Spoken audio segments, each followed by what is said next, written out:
Hello everyone, thank you for joining us in this edition of The Inside. I am Babla Jonathan. Today we are continuing with our series on education. The 2024-2025 academic year is ongoing in the Republic of Cameroun, but there are still many children who are unable to go to school in the crisis-stricken northwest and southwest regions of the country because of a 2-week lockdown imposed by pro-independence fighters in the predominantly English-speaking parts of the Republic of Cameroun, and this has been going on for over 8 years now, with hundreds of children deprived the right to education, a fundamental right enshrined in national and international legal instruments. We are examining these and efforts that are being made on the ground by some stakeholders, notably elites who are doing everything possible, especially in the Donga Mantum division in the northwest region of the country, to ensure that children are not deprived of this right. Meet our guest in some few seconds.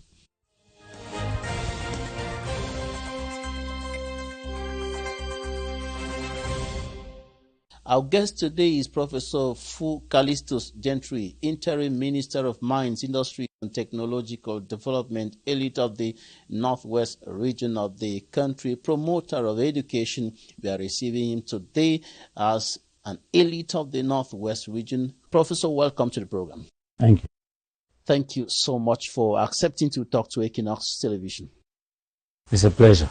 Right, let's begin by going right down to floor level to talk about the right to education. What is your perspective of this right enshrined in national and international legal instruments? Well, you say it all is a right. Under all international organizations, the United Nations Charter, children have a right to education. You sit here talking today because we had this right. So to deprive somebody of this right, even in times of war, schools are exempted, zones are carved out. So it's never been the policy of any situation, any extreme, to deprive people of education because it's a fundamental right.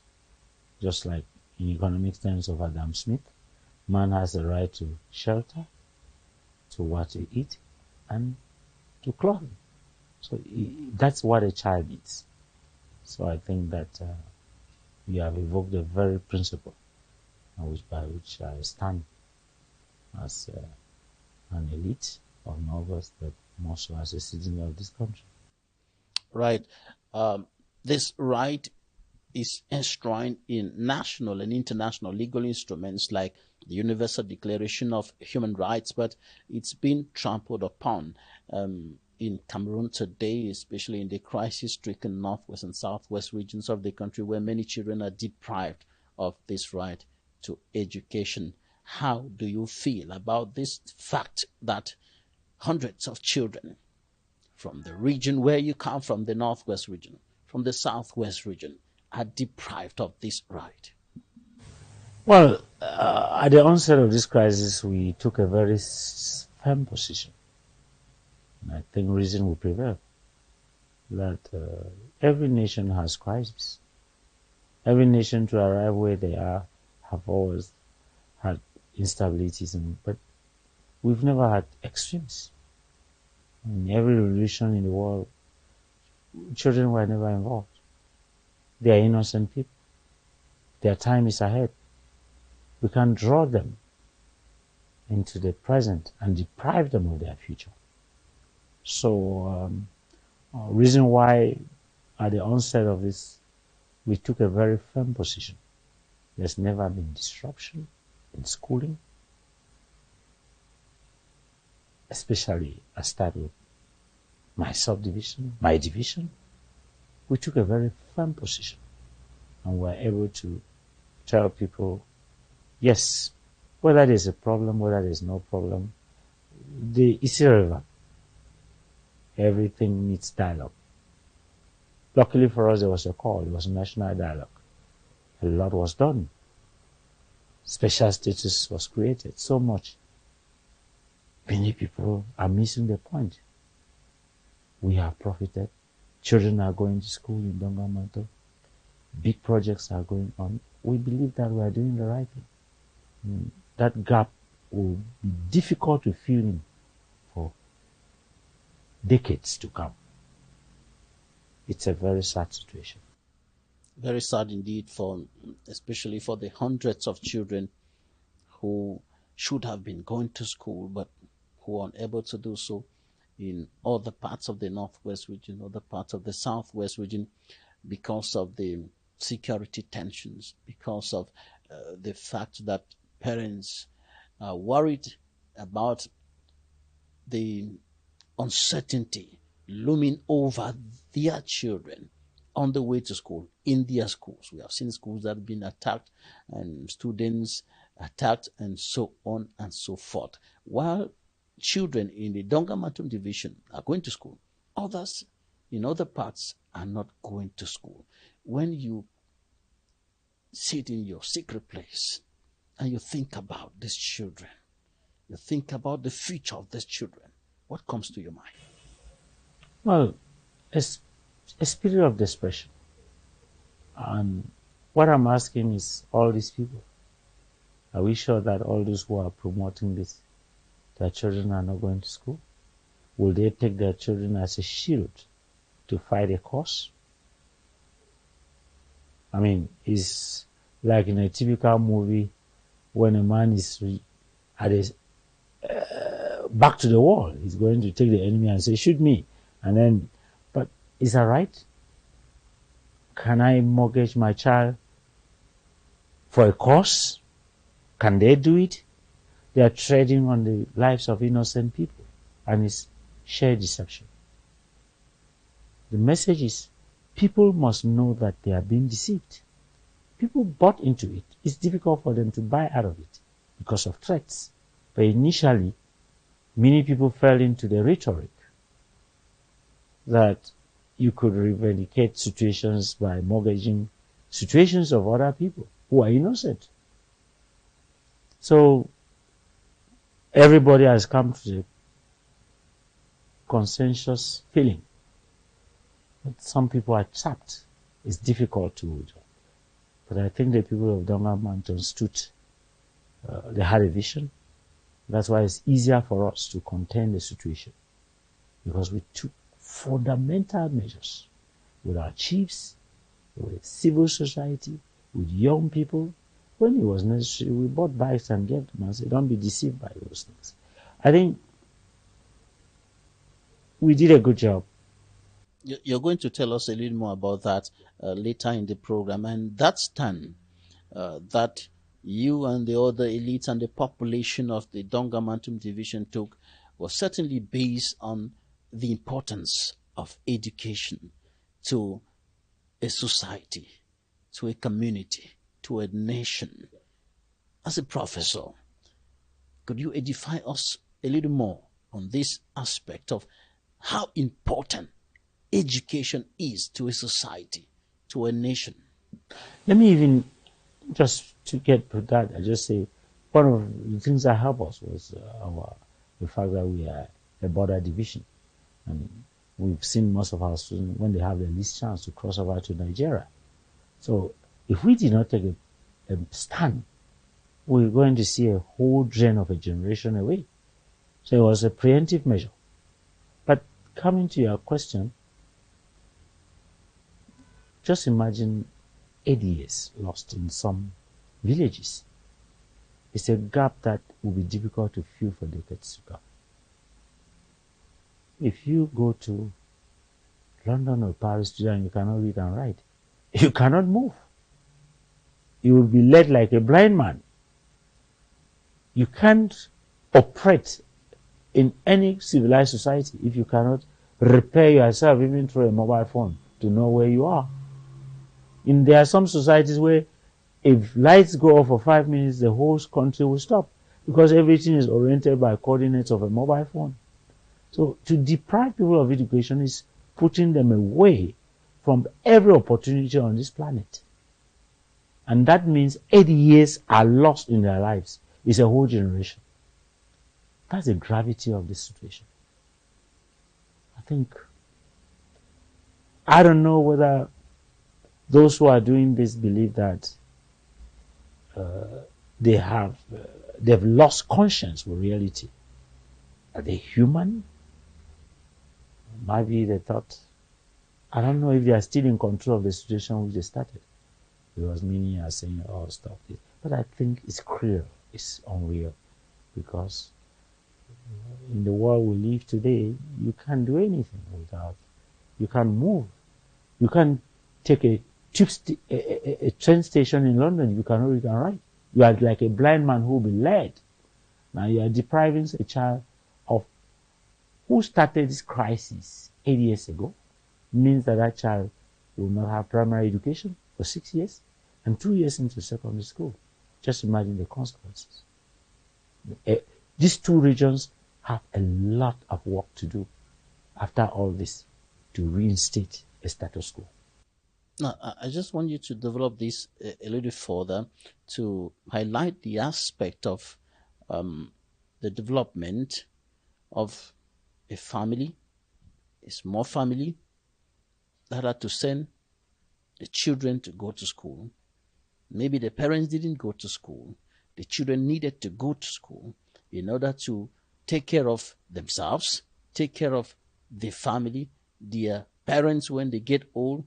And then when you open up that to a community, we start looking at the development of that community, which are all centered around education.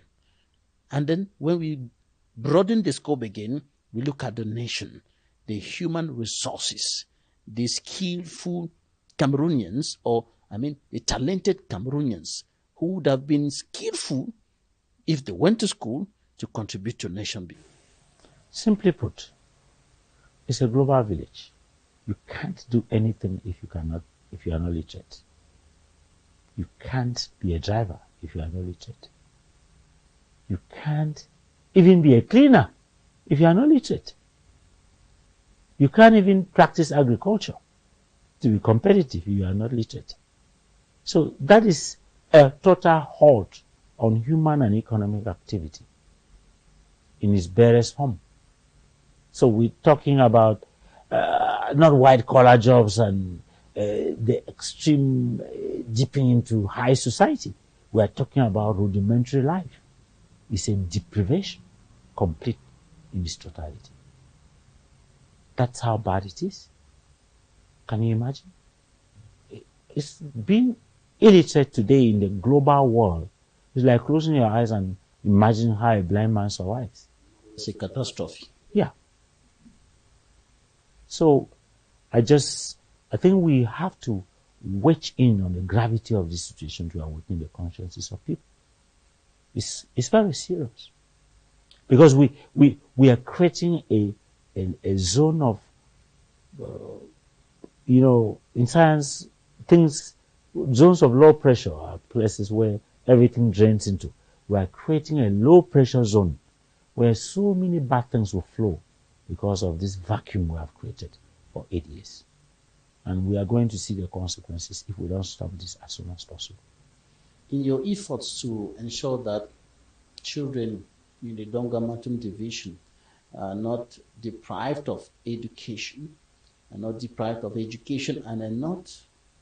do not find themselves in this kind of difficult situation which we are talking about now, you came up with what is today known as the Gentry scheme. Support scheme. The Gentry support scheme. First of all, what is it? Well, it's a foundation which is meant to reach out to excellence, startups, and the underprivileged, especially orphans and widows. I want to say that it's only one of several efforts. And I want to congratulate the elite of Donga Mantum who have been up to the task in different spheres. Others have done it through football, others have done it. I'm not the only one. So many elites have put up similar schemes in different nomenclature and diversity. But the Gentry support scheme is to create startups. We identify people in every subdivision and give them small capital to start businesses. Those businesses will in turn employ other youths. We identify excellence. We give prizes to the best students for GCE in every subdivision for both technical and secondary education. And then we identify about a minimum of 100 orphans per subdivision and get them didactic material. And then by Christmas, we'll still identify widows and the rest and give them a smile during the festive times. So it's just all to absorb the effects of this disastrous quagmire in which this crisis has plunged. Before you started with the execution of this initiative, you certainly carried out some on-the-ground need assessment. So what did you find out as far as the number of children in need is concerned? What did you find out the needs and the how bad? In our first edition, it was targeted towards the children of those who suffered directly from the crisis. That was our first edition. We sorted out that anybody who's had a parent who died during the crisis, we took over and made sure that we assisted the person with registration in GC and other things. But this time, in a more relaxed environment where we have mastered the situation more, we enlarged the scheme to do a kind of repertoire of all orphans. And we start by identifying the first 100. If there are more in a subdivision, other schemes are coming up which we touch. So the first thing is a database. Who is an orphan? We give priority to orphans who have lost both parents. And then next we give those who have lost the father and so on. But we want to make sure that first an orphan is defined. And then excellence is quite difficult to determine because we simply get the records from the GC board about the best students. And then of course, for the startups, we go in to look at different projects, and the success stories were told in the last edition where people came up to see how our small effort of giving 500,000 people to start a business has influenced the community in which they live. So we have a board which works permanently and identify all and set up a database, and it's fair and free, and this database allows us to initiate progressive actions. I was going to ask you how you do the selection, but I think you've answered that question already. Now, the question I want to ask you now is about the target population. You talked about orphans, you talked about those who perform well, those who are excellent in their education. What about those who may not be orphans and they are not excellent? They may be average or not actually doing well. Are you thinking about those? Yes, we think about them in startups. If you have a business initiative, we go around identifying talent. As basic as barber shops, as basic as setting up a poultry farm, as basic as setting up. So we are talent hunting. And we believe that if we take care of technical education and secondary education, we take care of the underprivileged, but we also want to identify those who can be future economic operators tomorrow. It starts very small, but I can tell you in the last edition in Cambe last 2 weeks, there were very great success stories. And we have put in a new team, a new selection of candidates who will tell their own story next year. So I think our scope, certainly we cannot solve everybody's problem, but it's a support scheme. We try to identify where we can step in to alleviate situations. We cannot solve everybody's problem, but we have broadened the net to include as much fabric of the society as we can do. With time, we will improve. All right. We'll talk more about the last activity during which you reach out to about 1,000 orphans. So we'll talk more about that. But before that, we'll go to the newsstands, and we're going to take a look at what the newspapers reported this week. This is the press review.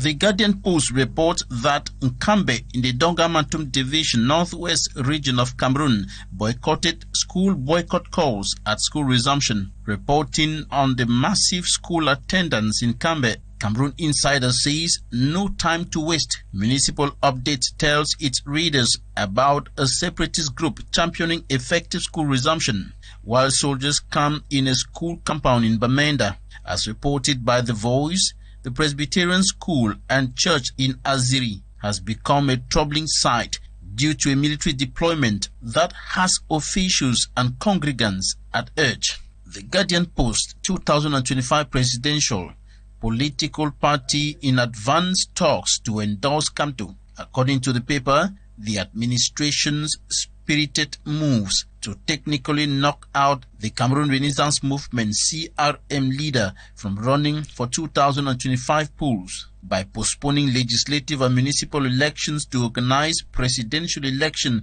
might just have been wasted effort and energy. The Horizon reports that stakeholders recommend more public-private partnerships to strengthen Cameroon's small and medium-sized enterprises. Cameroon Tribune highlights a new impetus in the China-Cameroon relations emanating from President Paul Biya's recent encounter with his Chinese counterpart Xi Jinping. Another issue of Cameroon Tribune assures readers of government's efforts to stem the monkeypox outbreak and other public health threats. The paper also projects devastating floods in the far north region of Cameroon, with 11 people dead, 200,000 persons displaced, 103,000 hectares of farmlands destroyed, and 200 schools flooded.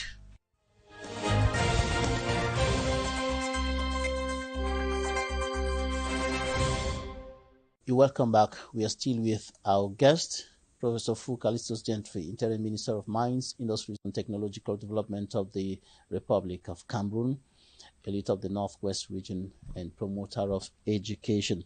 Mr. Minister, in the last activity, you reached out to 1,000 orphans, including 18 A-level students.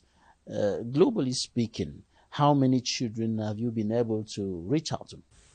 Yes, I think since our scheme started, I think we are in the thousands. But let me say, for each subdivision, we took four children, 2 best A-level, 2 secondary side, 2 best technical. That is about 20. And then the orphans were having bags, books, didactic materials in their hundreds. And then, of course, the startups, which, of course, will link many people again to the startups. Because when there's a startup, they also reach out to other people through our small initiative. So I think as we keep evolving, the net will grow wider. And our aim is that our actions touching the lives of other people, especially the startup, will also, through their own action, touch the life, and it's going to have a multiplier effect. Are you financing the initiative all alone? Do you have support from government or any other? Well, I think I'm a father of children, and I think if I've taken care of my children, they have gone to school and I have an excess, I can also reach out to those. I count myself privileged that I'm having a job and I'm able to probably a little bit better off than those who I'm helping. So I lend my hand with what is at my level. But those who want to support me are most welcome. And our doors are open. As a Gentry support scheme is more structured, we will always accept those who want to reach us to join our effort, which I think is an appreciable effort to touch the lives of our people. So our doors are open. How far do you intend to go with this initiative? Are you thinking of extending beyond Donga Mantum division, beyond Northwest region, beyond the 2 Anglophone regions? Yes. Why not across the national? Yes. I think the Gentry support scheme is a foundation. We want to really come out with the essence. It's a support scheme to those who have talents but cannot develop them, to those who cannot go to school because they are deprived. Yes, we are held down presently in Donga Mantum because we are trying to solve a crisis. We believe that as this crisis dissipates, we will extend our activities to other divisions of the Northwest. We believe that as a situation in the Northwest dissipates, we will extend activities to other children in Cameroon. And who knows? We want to present our case to international organizations, how we can reach out beyond the boundaries of these countries to places where humanity is aching and suffering. It's a noble cause, and I think we'll pursue it. All right.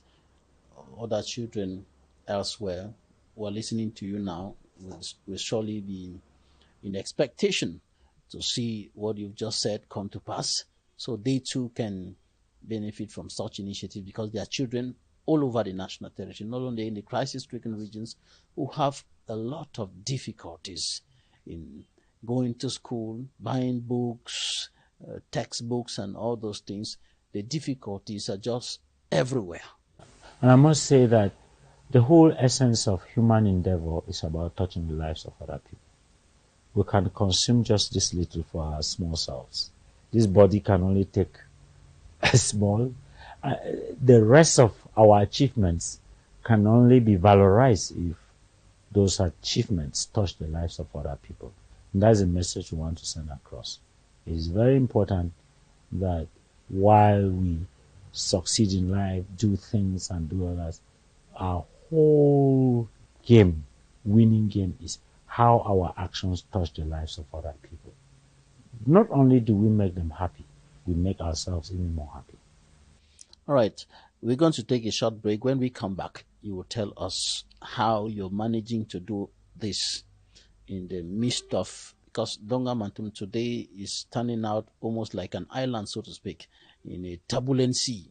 And we want to know how you're managing to do all these things, and for academic activities to go on hitch-free. On the 9th of September, we saw images of children in their numbers, in schools, in their classrooms, in Cambe Central in particular, and other areas of the Donga Mantum division.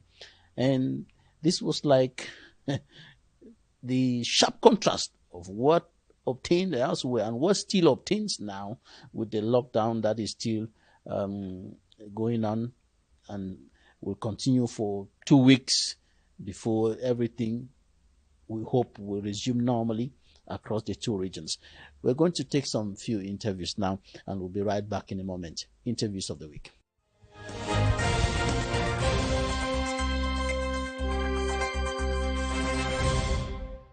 Got able to realize that there was high rain, and we were called by neighbors that rain has entered the shop. And honestly, not the first time. This is not the second time, not the third time, not the fourth time. It has always been like this all this while. When it is high rain, we always face difficulties. Rain always enter the shop.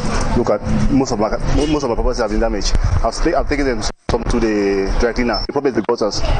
The gutters have been blocked so many times. They are doing nothing about it. We need them to clean their gutters. We are trying our best to make our environment clean. If you look around our environment, you see that everything is always neat. We are always in a very clean environment, but the gutters are always blocked. We have incurred losses, and a lot of us will depend on this little store then for our living. That's where our livelihood depends. So when our things are being destroyed like that, you lost any heavy rain, you lost more than 500,000. At times you even lost up to 1 million. Some of us are IDPs that have come to settle, and if we start facing all this thing, then it's like we are not part of the Cameroon.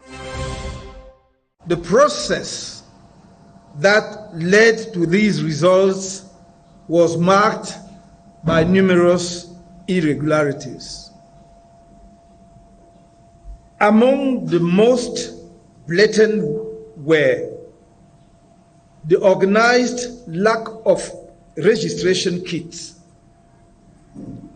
the obsolescence of the few kits available during this campaign, despite the significant resources provided by the Cameroonian people through the budget allocated to ELECA. The clear violation of legal provisions. There were numerous administrative obstructions from the territorial administration, consular authorities, and the Director General of ELECAM himself, all aimed at preventing the registration of the maximum number of voters on the electoral register, both in Cameroon and in the diaspora. The Cameroonian diaspora is estimated to be around 6 million people. It is well known that the ruling regime fear Cameroonians living abroad, as evidence, despite the numerous declarations by various officials and CPDN executives stigmatizing the diaspora, and despite public commitment made by the President of the Republic during an official visit to France in July 2009. Nearly 15 years later, the government still refuses to pass a law on dual nationality for electoral reasons. We, the Bar Council members, we are first of all proud because, as you know, it was 10 years ago. We didn't have the possibility to have people advocate in our profession. So we are happy and proud because we did it. That's the first thing. And what I am also trying to tell you is that you don't have only to see things mathematically. You have the number, but we also have to do all our best to improve the quality, because we need a lot of lawyers. I'm sure that the Cameroon needs more lawyers, but not only arithmetically, we also need good lawyers who know the law, who have ethics, and who have to act with humanity. As for cholera, although no outbreak have been reported in the course of 2024, the rainy season and recent floods in the far north and north regions compel us to remain vigilant. Generally, Cameroon has recorded a series of preventable vaccine diseases. On August 13, Mpox was declared as a public health emergency of continental security by the Director General of the Africa Center for Disease Control and Prevention, Africa CDC. These two declarations call on countries to implement multi-sector intervention to combat this contagious and deadly disease. On the other hand, since the end of 2023, our health system has recorded the re-emergence of certain vaccine-preventable diseases, notably diphtheria and whooping cough. Catch-up vaccination campaign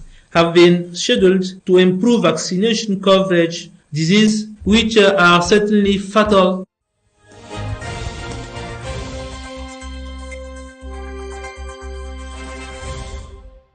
Thank you for staying with us. We are talking about education, the right to education. Mr. Minister, what is the mechanism that you and other elite of the Donga Mantum division have put in place to ensure that this assistance that you're bringing to children in that part of the Northwest region for their education is useful? In other words, how are you managing to ensure, and this has been going on for the past 8 years, because since the crisis started, education has been going on almost hitch-free. Educational activities in that part of the Northwest. How are you managing to do this? Well, I must like the way you put it. It's not a one-man's effort.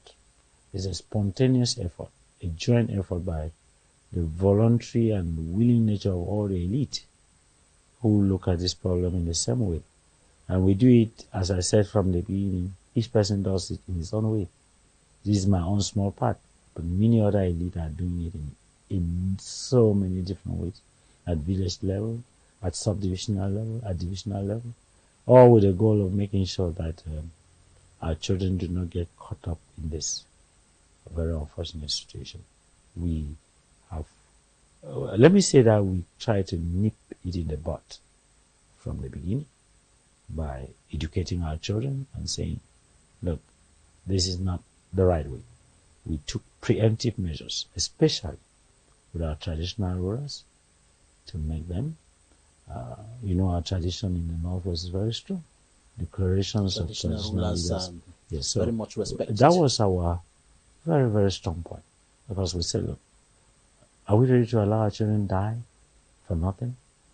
Because it's never worked in any society to solve a problem or to an illusion by violence. And we were able to convince our traditional leaders, and we created vigilante groups from the onset. In fact, in my very own Misaje, which is quite a small town, if an unidentified person on the onset of this crisis was found in town, he was arrested and asked, what are you doing here? So it was a voluntary will of the people to say, we don't want this. So that incepted and it created the environment to kill this. We think that that was how we arrested the situation. Because we have always been in touch with our base. We didn't just come from Norway to impose it. People believe us because we have always worked with our base, whether there's a problem or not. So when the problem came and we said, our fathers, this is what we, your children, think. They believed us. And that's how we were able to create a very solid foundation. Even though with that there were still challenges. Of course there are challenges. We can't say that we had perfection. But we mitigated the crisis to the lowest level. And today we are reaping the fruits that projects are ongoing. Some of the market days, we don't know shutdowns. We do our things. And where there is anything, we always negotiate. When a child goes wrong, we call him to order and say, look, we don't want to lose you. We talk. We are fathers, we are uncles, we are mothers.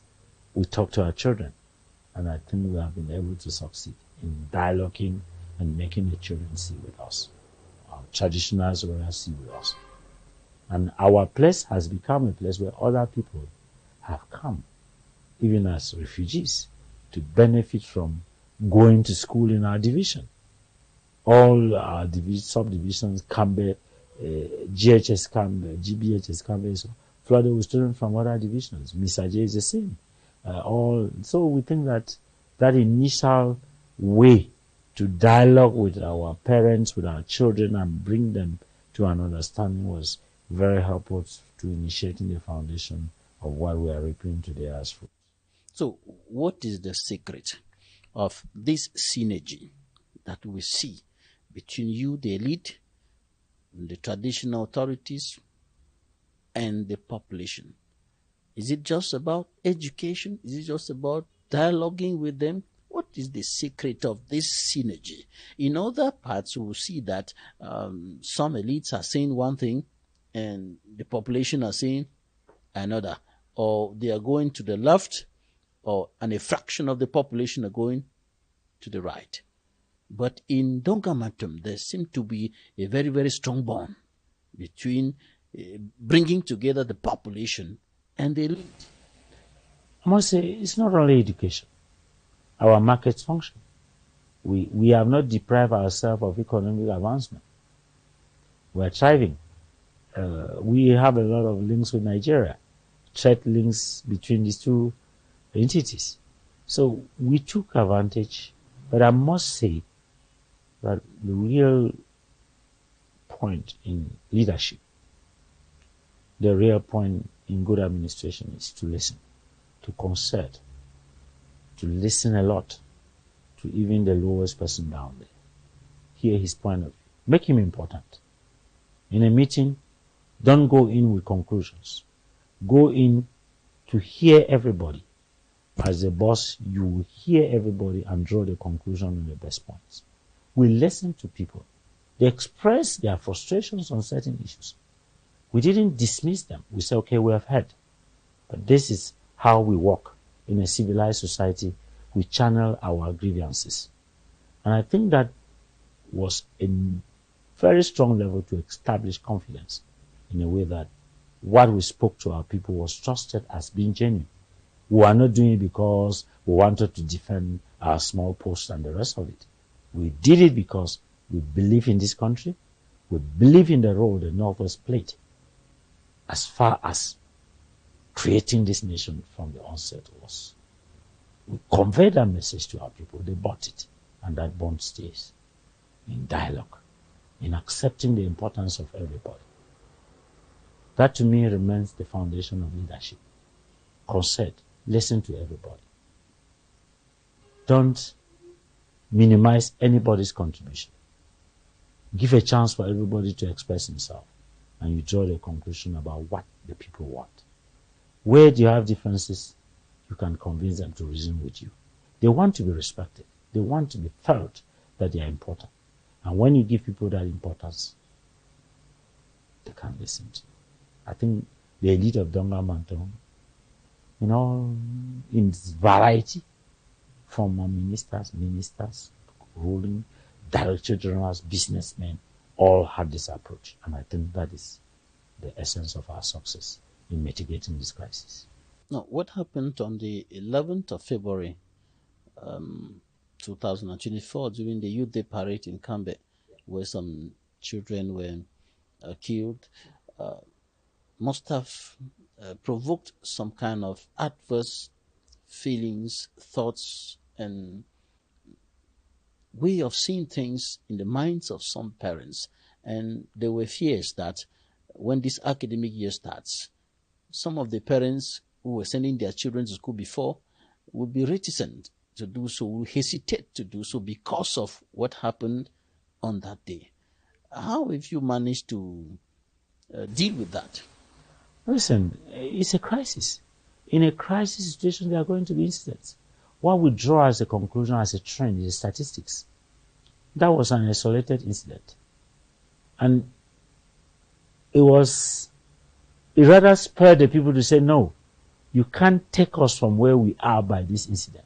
And it created more determination in the people to say, no, this is blackmail. This is not us. This is not what we stand for. And I think the people rose up and you say, no, we are not leaving this situation. It was an incident which was created to demoralize and derail the train we are following. And I think the response was immediate from the elite, from the populations, and of course, because we had developed that trust with the ground, we said, look, this is where people want not to be like this, but that's not what we represent. And we went back to the drawing board, and the determination was even fueled more than ever.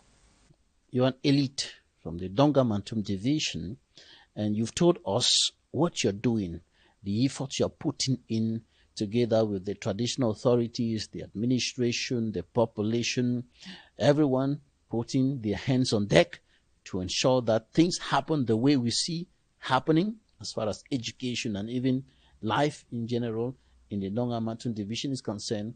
But I want you to say something about some allegations that elite of the Donga Mantum division are paying some monies to separatist fighters in order not to be attacked, or for the population not to be attacked, to keep the separatists away.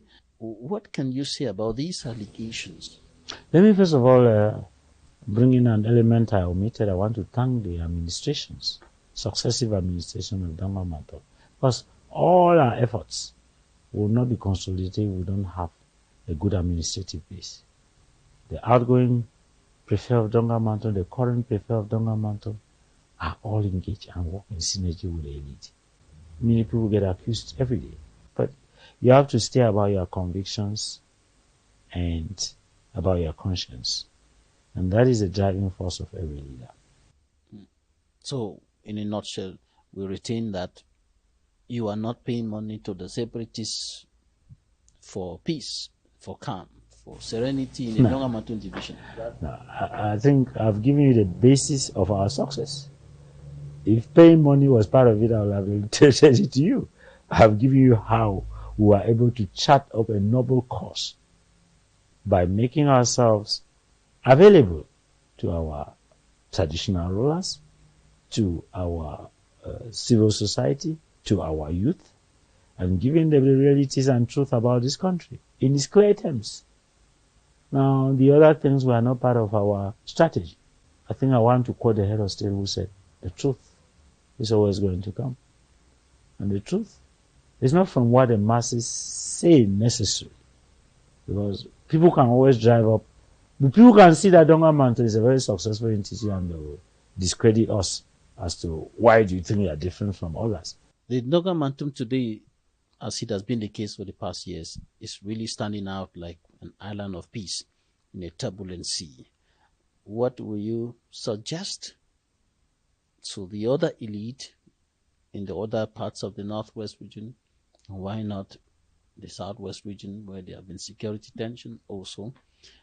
What will you urge them to copy the example of Donga Mantum division? Well, to remain together, let me give you one great thing about us. When one person is doing something, I don't duplicate it. Somebody might take an effort to do a cup for the division. I cannot go and counteract it. We allow each elite to project what he can do to bring peace, because that peace is for all of us.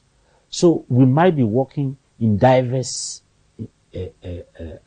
ways, but our goal is to bring in the youth to the reality of a peaceful environment. I think I want to congratulate my fellow elite of Donga Mantum for that spirit of maturity. We are executing very mature politics. And our politics is for the generation. It's not for us. We do everything to make sure that our actions are moving towards the same goal. We don't play games around a crisis. We are committed to make sure that our children get proper education. Our Bayam-Selams find life, survival to send their children to school. Economic activity is not perturbed by a crisis. We are always educating our people and saying Cameroon will always have problems. France has problems. America has problems. There's a proper way to address problems. It's not by killing people. And our people have understood that that base is solid. It cannot be distorted by anybody. Make people not think that, oh, because Donga Mantum has done this, because they are paying money for terrorists. No. It's just our style. We have a mature way of doing politics. We might have differences. Babylon might be a politician from Nous, I'm a politician from Misaje, but Donga Mantum is above the common interest of all of us. That's the melting pot of Donga Mantum politics. I'm so proud to say that we in Donga Mantum have a different vision and we work in synergy. Our efforts might be diverse, but the goal is... The government is doing pretty much on the ground to ensure that children can go to school. Those who are into entrepreneurship can carry on with their activities by deploying security and defense forces in the towns and even in the remote areas to ensure the security and safety of the people. It is, of course, the responsibility of the government, the state, to ensure the security, the safety, the education, and everything that has to go with life for the people. But critics think that government is not doing enough. Deploying security forces is not enough. It is difficult, and it's even impossible to have a soldier behind every student in school, on their way to school, to the house, and so on and so forth. And so they think that the right solution would have simply been solving the situation, solving the problem, so that the whole atmosphere in those two regions can be conducive for children. Solving the problem, Mr. Babla, solving the problem. The government held a national dialogue. Listen to everybody. What do you want? Took immediate measures. Created special status. Some will say, where is the special status? Mr. Babla, today, every year, Misaje subdivision has 300 million to decide what to do with it. There's a regional assembly which is pouring projects. Some people might sit and criticize the special status. Why not start drawing from it and then make recommendations to make it better? The national dialogue was a breaking point in the history of this nation. But I tell you what I go through here every day. I try to reform the mining sector of this country. They are only critics. We shouldn't just criticize. We should test and ameliorate. It's a benchmark. We should test what we have on the ground. Say, government, special status, these are the ways it's not working. Make it better. But if we reject it, we have nothing to test. Where do we start from? Democracies evolve. I think to say that government has only put security as a deployment to solve the problem is not fair. Government, the first thing government did was to say, let's listen to everybody. The constitution of this national dialogue was broad-based. Everybody was involved. Chiefs were involved. Civil society was involved. But, you see, criticism is good when it's based. I like us to start with what is not good and make it better. That, to me, is reality. We cannot... Babies are born. They learn to walk. They learn to speak. They go to school. When a project is born, it has to crawl. It has to move. It is a mother who teaches the baby how to speak. We must allow a newborn baby to grow by feeding it with our ideas. If we reject it, the baby will starve to death. So I believe government is doing a lot, listening to the people. But anytime government put an initiative, but people are not ready to accommodate. I believe that the regions are working. We are building a beautiful office for the Northwest region. It's not fallacy. It's reality. It's not perfect. But we can perfect it. So that assertion, I don't agree. I think government is doing beyond just... And every responsible government will respond to a situation where children are not going to school. It is a responsibility of every government to stand and protect. So while that measure is going on, government is doing the policy issues. So if it was just that, and government sat and said, go to hell. No, government has listened to the people. Government has taken initiatives, which other regions in this country are benefiting from, to implement decentralization. Decentralization cannot be implemented in a day. It's a process. It delayed? Yes.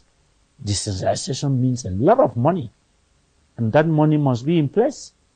We have to build the dams. We have to build infrastructure for this country to function. So if some things delay, it's not bad faith.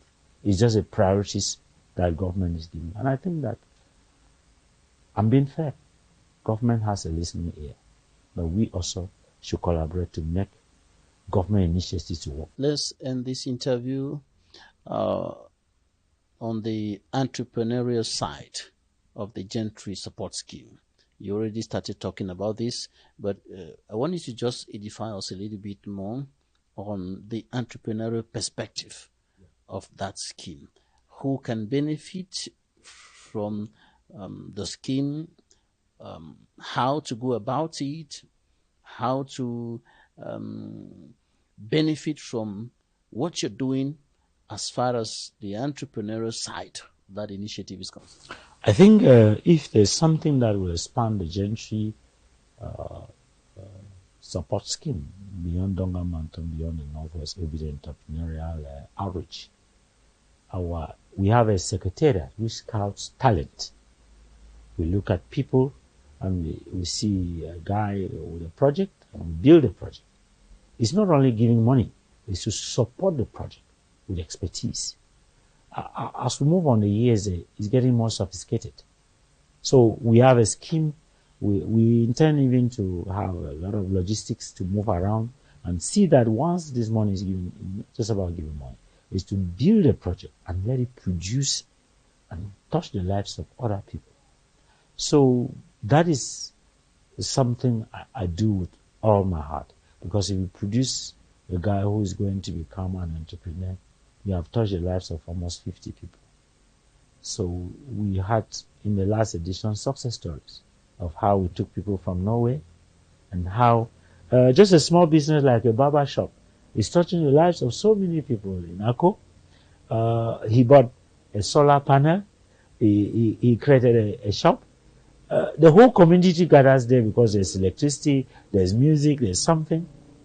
Take a restaurant. in a border town where people, youth came up, we gave them capital to start up. They are building up a restaurant. The business is growing. It's a place where everybody congregates. So it's something that would be the first to go out of Donga Mantum, to identify people who we can create startups. And why not? Today we just launched the African Intellectual Property Day. And our youths, this ministry has launched a project for inventions. Young men who invent things will take this invention, patent them, and make them be competitive in the world. We can sell their inventions to industrialists or multiply it. So we want to incubate future businessmen. In England, there's something called the Dragon's Den, where businessmen sit and young men with talents are interviewed. And their talents are brought on the spot, brought into their businesses. I think that's where I want to take this scheme to, where we'll have a panel, go around this country, identify talent, and I'll have a panel of investors to buy into the ideas of young men, sponsor them, and create great industries. Mr. Minister, thank you so much for your time and for the insights you've shared with us in this edition of the program. It's my pleasure, and trust we are always ready to explain our own little part about the efforts as individuals we make on our personal initiative and what we can do within the government to better the lives of our very dear country. We'll certainly have time maybe to talk more about what you're doing in another sector, away from education, in the mining sector, where you have been doing quite a lot to reform the sector, as you said. Maybe we'll have time to talk about that some other time. Our doors are open. Right, thank you. Thank you for keeping your doors open for us. Thank you, ladies and gentlemen, for staying with us. That was Professor Calistus Gentry, Interim Minister of Mines, Industries and Technological Development of the Republic of Cameroun, elite of the Northwest region, and promoter of education. Thank you so much for your time. You can follow the program on social media handles, YouTube and Facebook. And of course, you can also follow the rebroadcast of the program on Friday at 5 p.m. Thank you. Goodbye.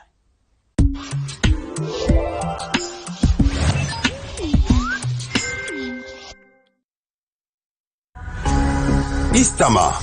Vous aspirez à devenir expert comptable, directeur comptable ou financier, ou auditeur comptable au sein d'un cabinet d'expertise comptable ou d'une entreprise de renommée internationale. Vous êtes titulaire d'un bac+2 en économie, comptabilité et finance. Inscrivez-vous en licence comptabilité contrôle de gestion et finance d'entreprise de l'Université Sorbonne Paris-Nord, délocalisée à Istama, et bénéficiez d'un champ d'opportunités professionnelles immense. La licence 3, PAPCO, comptabilité, contrôle et gestion et finances d'entreprise, donne accès au master CCA de l'Université Sorbonne Paris-Nord qui dispense